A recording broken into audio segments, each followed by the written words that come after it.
Hello and welcome to the Cyber Protect CMMC SharePoint Wizardry live YouTube broadcast. I'm your guy, Ben McGee, President and CEO of Cyber Protect.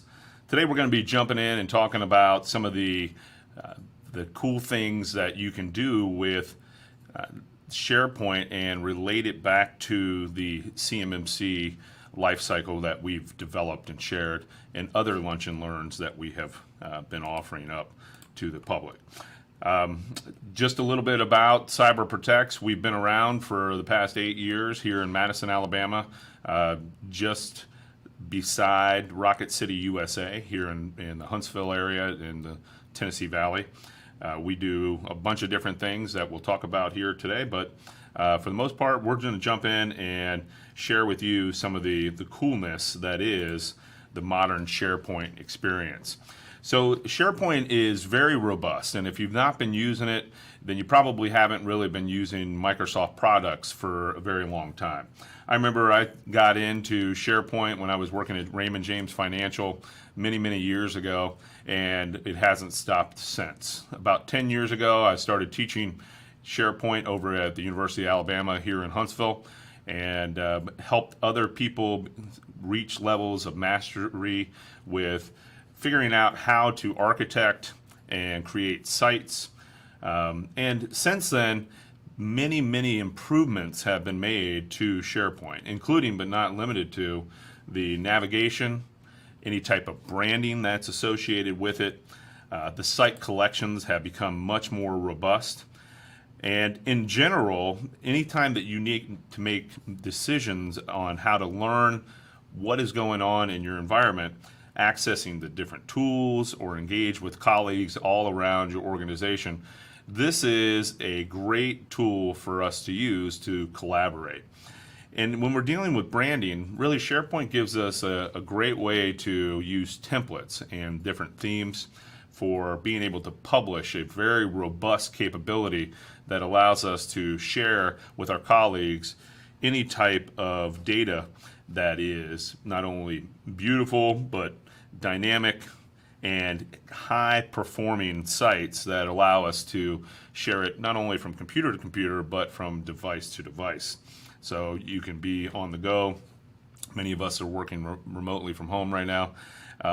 So that is something that you can do, is bring it up on your cell phone and just utilize it that way.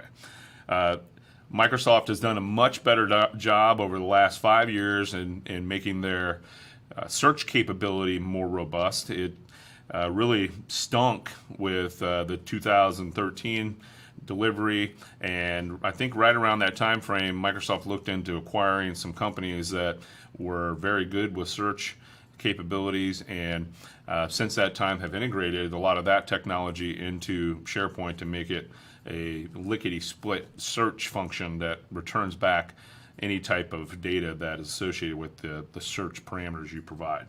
But today we're going to be talking about how we can tie in SharePoint and our Office 365 and Microsoft 365 into the CMMC lifecycle for governance and compliance.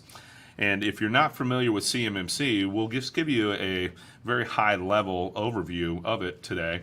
And what we've done is we put together this life cycle of how corporations can become CMMC compliant.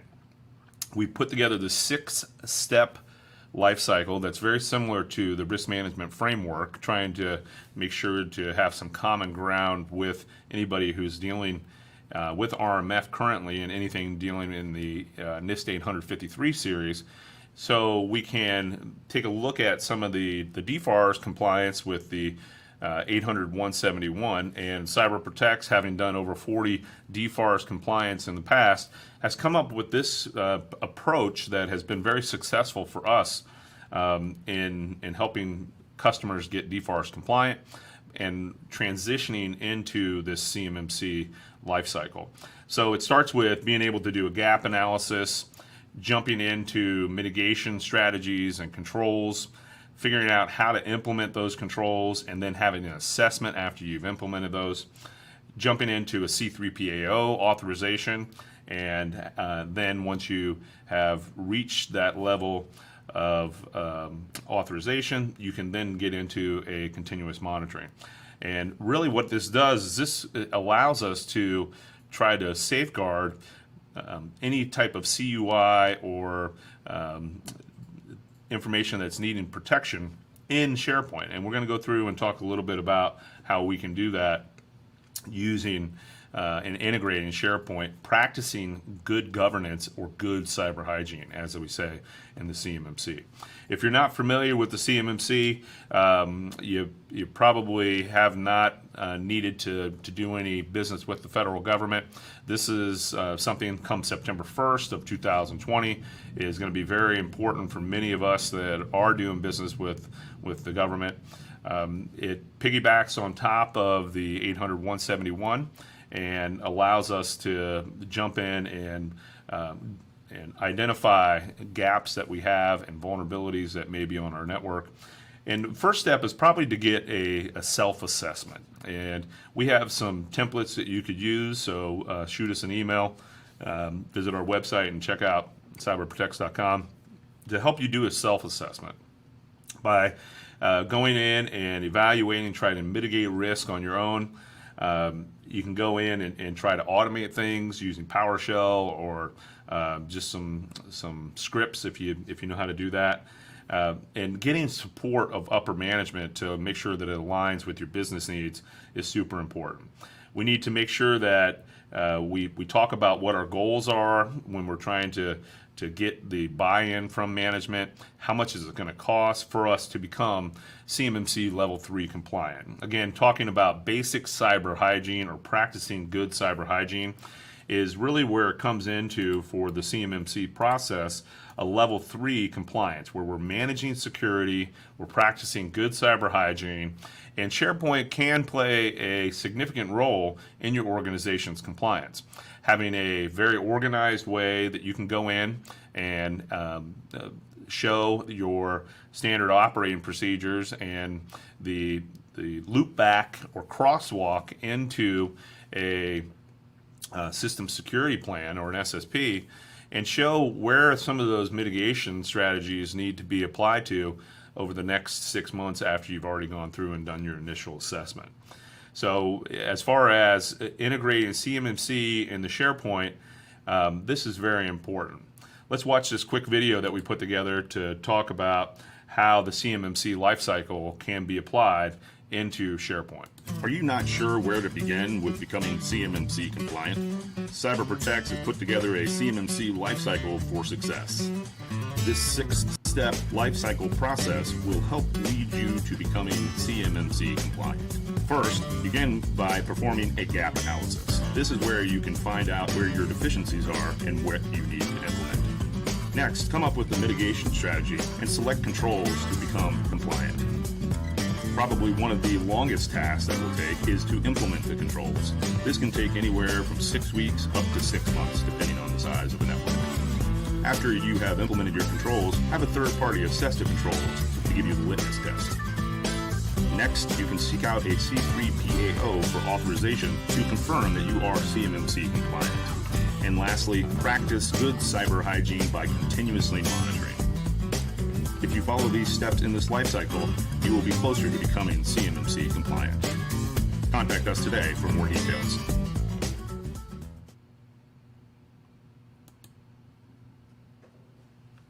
All right, so hopefully you enjoyed that and some of the things that are associated with the CMMC. So as far as CyberProtects is concerned, we've been around for a little while. We have a robust capability here where we've built the business on training, software development, cybersecurity and compliance services, and also helping customers with Microsoft integration and migration now more than ever into a Microsoft 365 environment. Customizing Teams, SharePoint, helping customers reach their full potential through collaborative environments in Microsoft platforms. Some of our customers that we've helped, really it's a who's who NASCAR slide, if you will, are shown up here on the screen. In addition, we're very excited about our partnerships including but not limited to being a testing center for people to take training with us. We're the only Red Hat testing center in the state of Alabama, and we adhere to the National Initiative for Cybersecurity Education, or NICE initiative. So you can check out any of our cyber learning management system or security awareness training modules, and you could find that they adhere to the knowledge, skills, and ability that is professed in that NICE framework. One of the things that we're very proud about is our Microsoft partnership, and we're continuing to grow a robust capability with that Microsoft partnership. If you're interested in contacting us for anything dealing with integration of any Azure integration or Microsoft implementations, contact us today. We're more than happy to provide you a no-cost estimate on what we feel would work for your organization.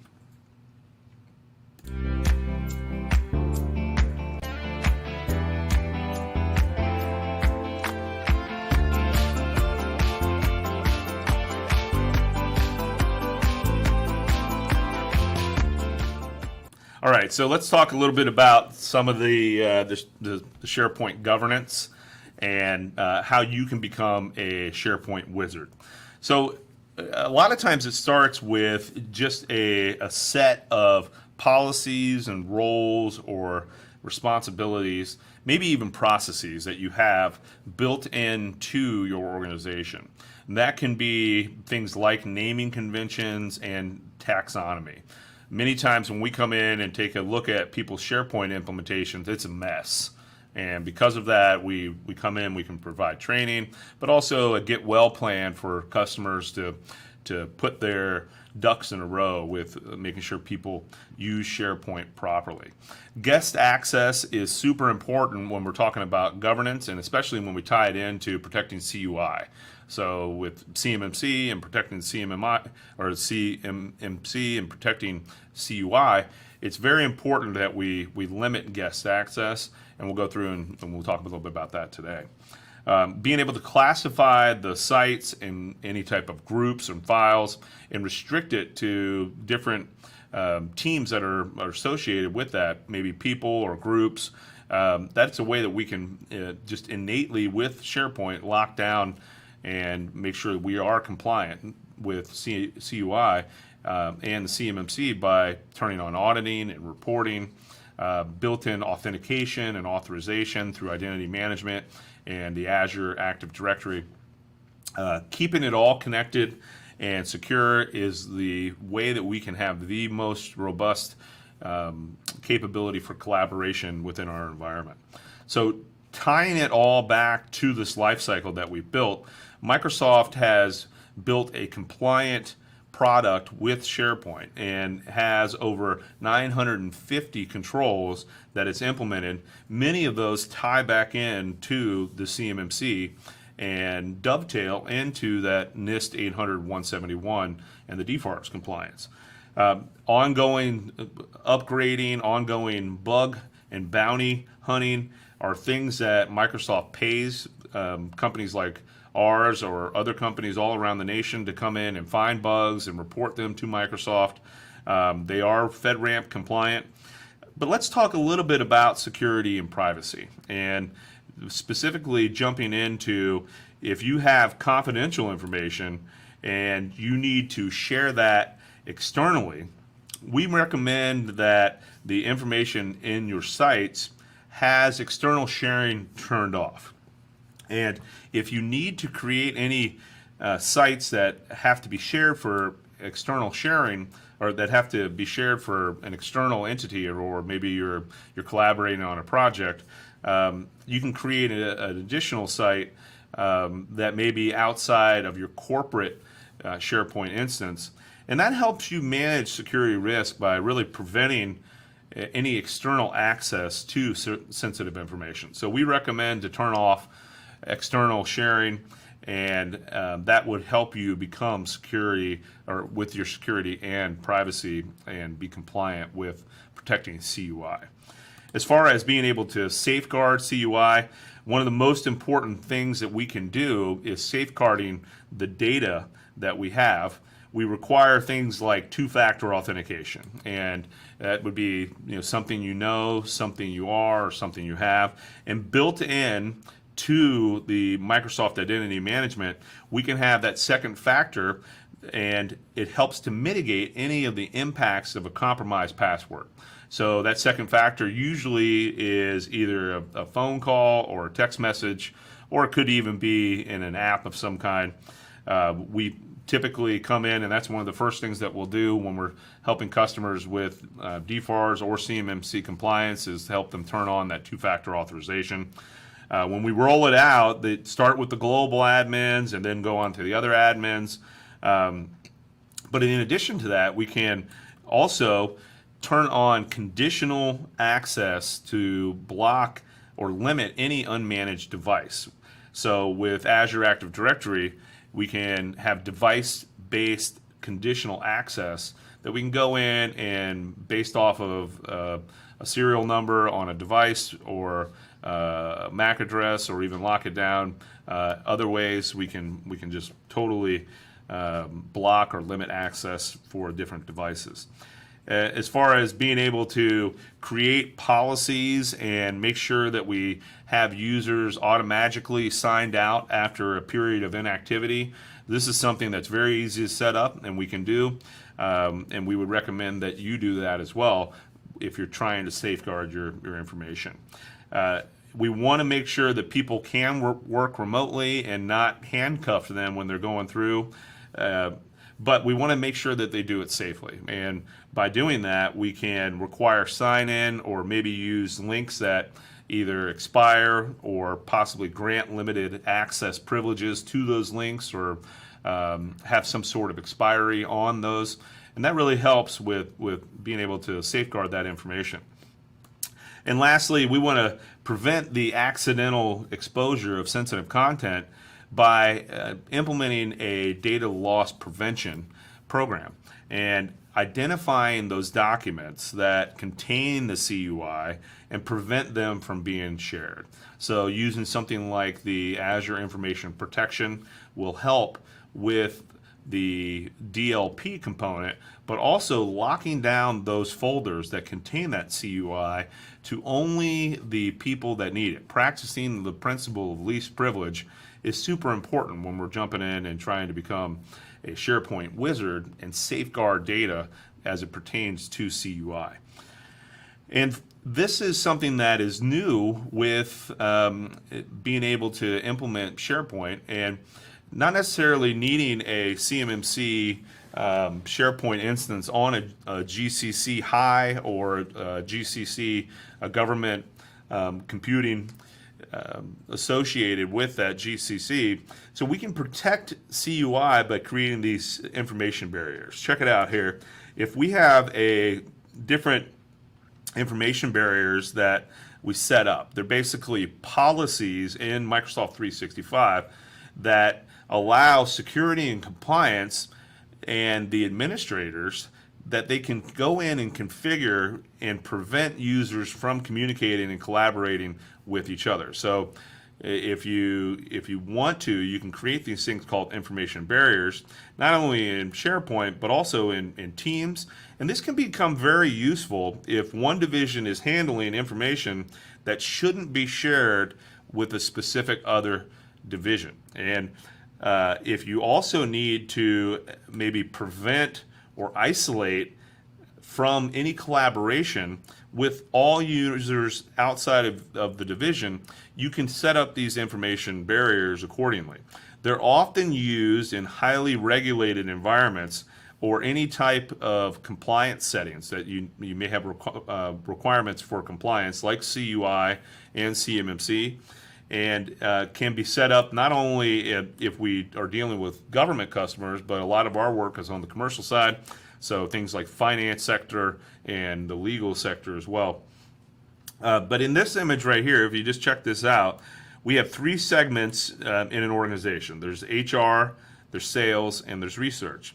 The information barrier here has been defined that blocks the communication between the sales and research. So if you just take a look right here, we put in an information barrier that the research and sales segments cannot talk to each other. So you can't collaborate with each other here between the sales and the research. So the segments are incompatible. So with these SharePoint information barriers, a SharePoint global admin can actually go in and associate segments to site to prevent that site from being shared or accessed by any users outside of those segments.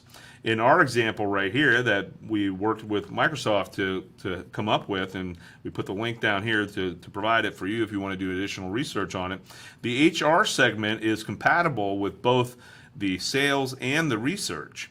However, because sales and research segments are incompatible, they still can't be associated with the same site. So sales cannot access anything in the research, and the research cannot access anything in the sales.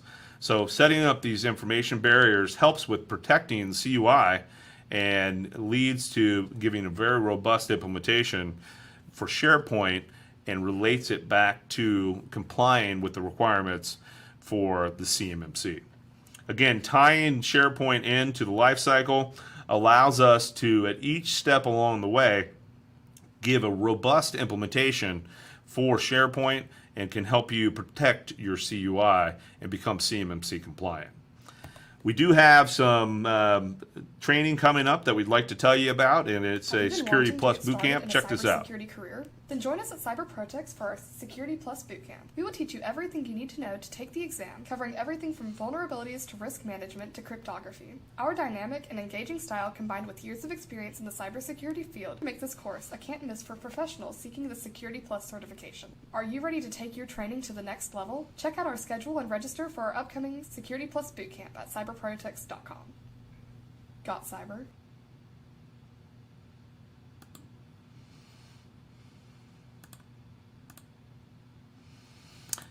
If you can't take our boot camps, we have one coming up next week in the Security Plus, and then another coming up in the next month, September, for the CISSP. Check out our Cyber Ninja mobile app. This is something that we've had over 40,000 people use over the past 5 years, and it's a really cool tool that we built in some gaming into it that allows people to see data a little bit differently for learning experience. If you're looking to get certified in a particular certification for maybe 8570 compliance, check out our website for our upcoming schedule, or if you need a group that you want certified in Security Plus or CEH or CISSP or anything in the CompTIA suite, the ISC squared suite, or the EC Council, hit us up and we can help you out with that. If you haven't checked out our Lunch and Learn series, visit the link on our website to see what's coming next. We're really excited about being able to offer this up. And we are hiring right now, and we're looking for some studs with game development experience, anything dealing with C#, PHP, SQL or MySQL, as well as Azure, and having a basic understanding of object-oriented programming. We have some positions available for customer support using Azure and Sentinel product, as well as if you have experience with RMF, DFARS, or CMMC, and a Security Plus or a Microsoft Operating System certification, check out our website and maybe you can start a new career with CyberProtex. In addition, we offer CMMC assessments and show you where your gaps are. If you're interested in that, check out this video and we can help with that as well.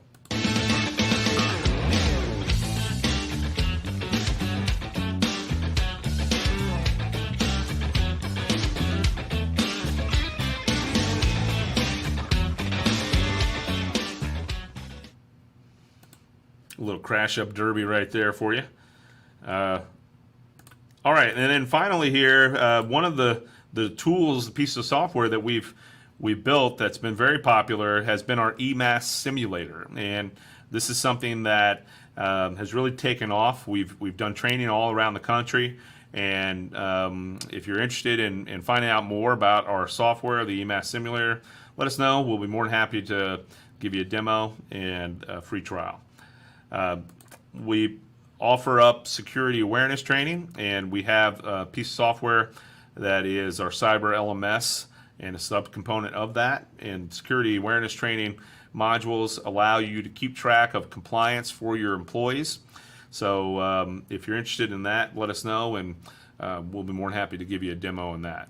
We hope you enjoyed the SharePoint wizardry and linking back to the CMMC.